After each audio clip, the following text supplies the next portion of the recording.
বাড়ি পাহারা দিয়ে হ্যাঁ হ্যাঁ এখন বিএসএফ কেন্দ্র ওনার বাড়িতে পাহারা দিচ্ছে। ওর বাড়ি পাহারা দিচ্ছে।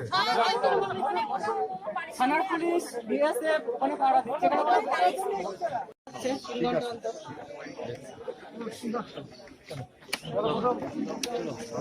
হ্যাঁ, সেটা আপনার কাছে আমাদের আর্জি।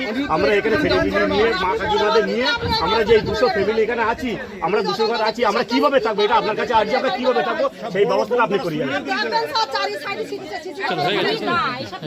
সভাপতিকে জানিয়েছিলাম, জানানোর পরে পুলিশ প্রশাসন আসার পরে আমাদের সবাইকে বললো যে তোমরা যে ভোটার আছে তোমরা সবাই এক জায়গায় হও, আমরা তোমাদের ভোটে নেওয়ার দায়িত্ব আমরা নিচ্ছি, তোমরা ভোটটা দিয়ে দাও। ওনারা থেকে আমাদের ভোটটা দিয়ে নিয়েছি, আমরা ভোট সুস্থভাবে দিয়েছি।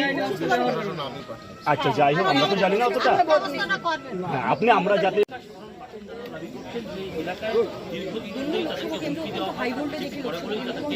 হুমকি দেওয়া হয়ে থাকে। আজ ভোটের দিন সকালবেলায় তাদেরকে মারধর করা হয়। আমি একদম দেখানোর চেষ্টা করবো ক্যামেরা।